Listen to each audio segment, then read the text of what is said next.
Hello and welcome back to Turner Music Academy. My name is Michael Turner.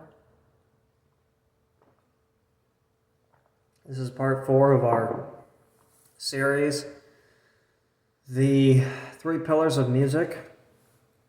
In this video, we're going to be talking about a couple different things. The first thing is solfege or solfeggio, and then we're going to be getting into music theory, which is our second pillar. So let's get into this. So first of all, what is solfeggio? Solfeggio is the basically pitch of the chromatic notes, and I'm going to talk a little bit more about this more than likely when I get to the major scale or the chromatic scale in theory. But for C, like many examples of people teaching music are in C, okay, C major. And the thing about C major is that one of the reasons for it is because of solfeggio. So you have Do, which is C, Re, which is D, Mi, which is E, Fa, which is F, Sol, which is G, La, which is A, Ti, which is B, and Do, which is the octave C. And the point of understanding solfeggio, at least in this sense, remember those 7 main notes that I talked about in the first video, is that you will, and that was roughly C4 or middle C, okay?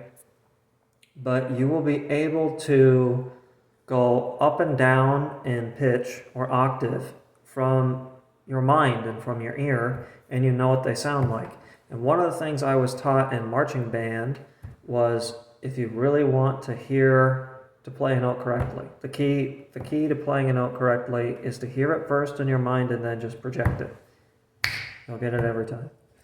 So I have written, and writing music is our third pillar, but I have written for you an example capping off our last lesson of essentially a major exercise that has a tie and also a slur. So we know the names of the notes. So I'm going to exemplify how you would count this. So whatever BPM we're in, let's say we're in. Okay. So we're going to do 1, 2, 3, 4, 2, 2, 3, 4, 3, 2, 3, 4, 4, 2, 3, 4, 1, 2, 3, 4, 2, 2, 3, 4, 1, 2, 3, 4, 1 with the tie, and then 2, 3, 4 slurred. Okay? Now if you know solfeggio, sorry about that, if you know the notes, okay, you should know the notes. Like I said, I'll say this in every video. Go back and watch the other ones if you've not seen them. If you're just starting out here, okay? So this is a C. Take a sip of water here. This essentially is a C major scale descending for the most part in an exercise format. Many exercises of this nature are played on the guitar, or played just, among all instruments. I didn't really play any of these as a trombonist or baritone player, but not often, at least. So anyways, we're in treble clef. This is we have no key signature, which would indicate that we are in C major or A minor, which I'll talk about relative keys in just a second. We're in 4/4 time. We see that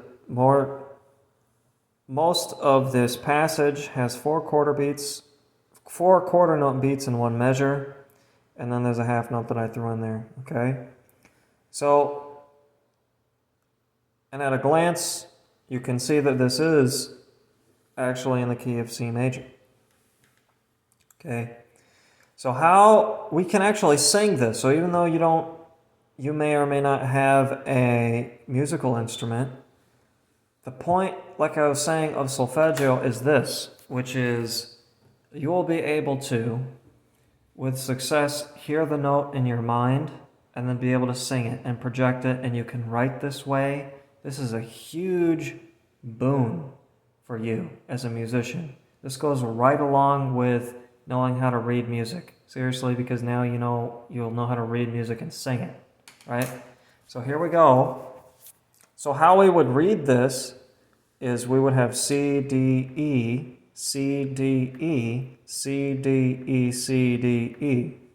Okay, which in solfeggio, if I go do, re, mi, fa, sol, la, ti, do, we're going to start at the high C. So do, ti, la, do, ti, la, do, ti, la, do, ti, la, sol, fa, mi, sol, fa, mi, sol, fa, mi, sol, fa, mi. And then I've gone back down to re, ti, do,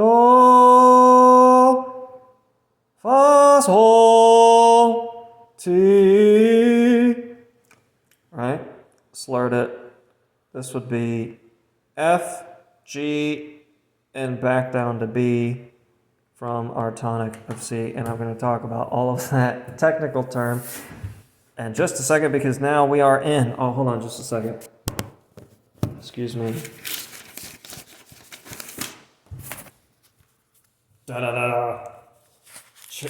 Pillar 2 music theory. And the first thing that we're going to talk about is relative keys. So all of the examples that I've given are major and minor. Are major. Major and minor might not make sense to you yet.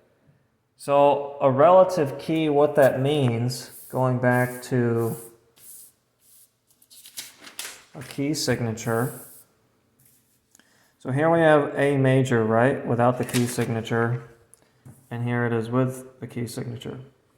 So if we were to write a piece of music in the key of F sharp minor, this would have the same key signature as A major. All right? And like I was saying earlier here, for this piece in C, the relative minor of C major is A minor. And here's a few examples, so you can pause the video, you can screenshot this, take a picture of it. This is not all of the examples, but there are a few here for you. So C major and A minor are the same. G major and E minor are the same. D major and B minor are the same. A major and F sharp minor, like I just said, are the same. F major and D minor have the same key signature. B flat major and G minor have the same key signature, and E flat major and C minor have the same key signature. So in a lot of my previous examples, like I said, I've done these. So this is F major, this example here. So its relative minor would be D minor. So even though this is written in F major, if you were to just look at this here, if you see this, more than likely you would say, oh, at first glance it more than likely is F major, because this would be an F, of course. It is an F. But if you just see this, right, you just see the clef to the time signature, you as a musician would read this and say, okay, I'm more than likely in F major or D minor. This we have E flat major, okay, which I just gave an example. So again, if you were to see this, you would say, okay, as a musician, I'm in E flat major or C minor. And that's that, okay? And many, many, many more, okay? So, and I've done one for B flat major in a previous video, which you could see. There's two flats. I'm about to talk about all of this and why this is going to make much more sense to you. So two flats, same thing for G minor, right? So this here we have our first bit of theory, which we're going to talk about, which is the circle of fifths and we're going to use the circle of fifths for two things, but for this video, we're just going to use it for the major scale. Notice we have here our same acronym, F and B to Joseph. All right. You can come up with anything you want for this. I've heard Father Christmas gave Dad an electric blanket, you know. But for the sake of Turner Music Academy, all right. This will always be Bede Joseph. Okay, so remember, at least remember, if you can, Bede Joseph, and then from Bede Joseph you can get this. But first, grounding ourselves, let's talk about the circle of fifths, how to draw it. Well, first of all, how you draw it is if you want to ignore this, all these notes, the names of the notes here, what you want to do is just draw a circle. Okay, I've done it with a compass. And then what you want to do is put in 12 marks like you would on a clock. And for the top 12 o'clock, we're going to do C. Okay, so you could do it, 12 o'clock, 3 o'clock, 6 o'clock, 9 o'clock. Okay, and then you can just put in 1 o'clock, 2 o'clock, 4 o'clock, 5 o'clock, 6 o'clock, 7 o'clock. I'm sorry. let me do that over again. 4 o'clock, 5 o'clock, 7 o'clock, 8 o'clock, 10 o'clock, 11 o'clock. Okay?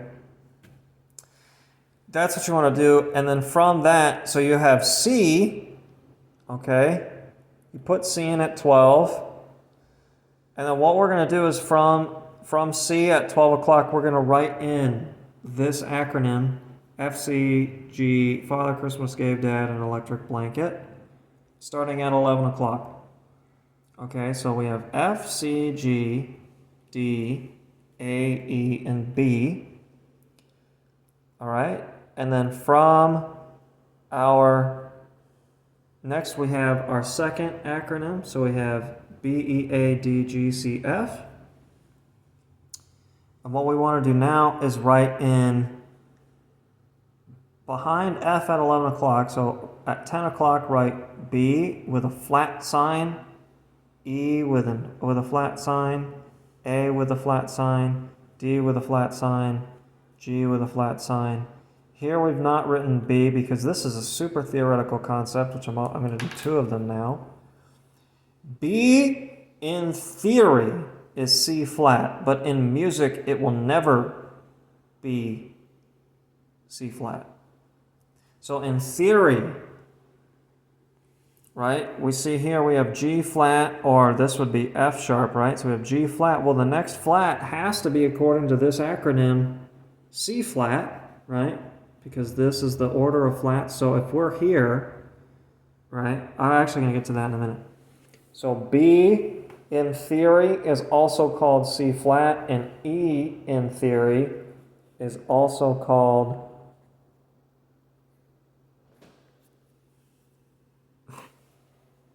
I wrote that as a B.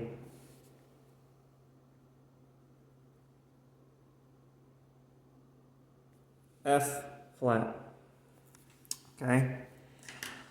Why is this important? Well, for many, many things. Scales are the keys to music.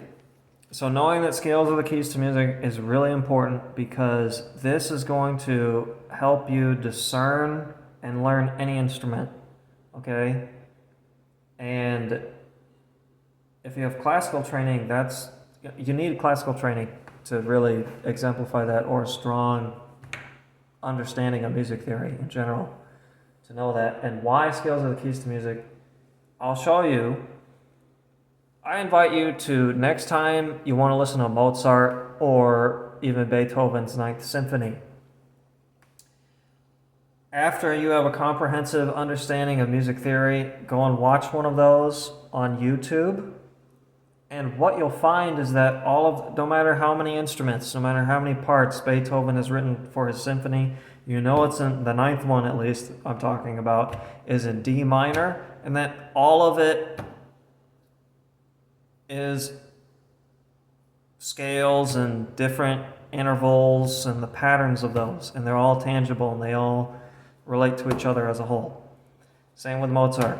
You know, you listen to Piano Sonata number 11, and you hear that at least in the first part, he's playing a pattern in A major, and the melody is, of course, written off of a scale. And then, you know, he changes the melody pattern every third or fourth bar or something like that to keep you interested as a musician or as a listener. So, we're going to talk about scales probably in the next video. It's next on my to-do.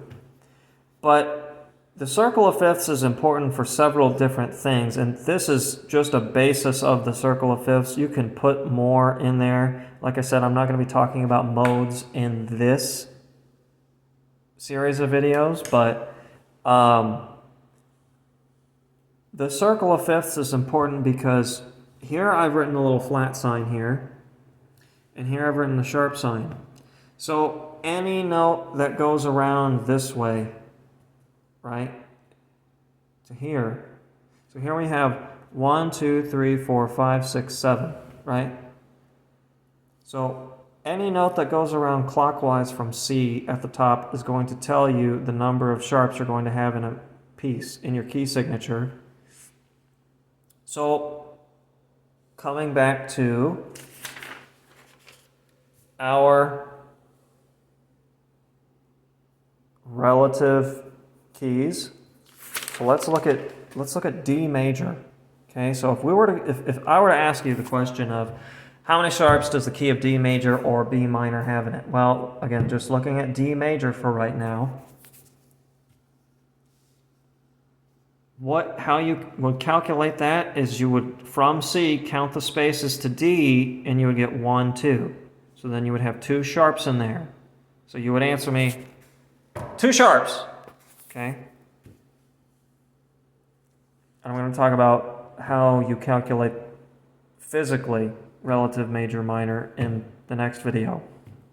So let's look at an example. So like for the key of B flat, right? Now, in the previous video I said this might not make sense to you, even though that it relatively should, because I've given you these acronyms here. And this is theory, but it's based in fact. So let's calculate. Here we have, right, a piece I've written, a little melody in B flat major, even though it's in bass clef. And here, so how many flats, right? So we need to calculate the flats. So how many flats does B flat major have? Or, you know, how many flats in B flat major? And you would count 1, 2. So you would know, okay, B flat major has 2 flats in it, and those flats are going to be B and E. And that's how you calculate. And the same is true. You know, I did the key of E flat major, which is the relative key of C minor. Okay? So how you figure that out is, again, same thing. 1, 2, 3, E flat major.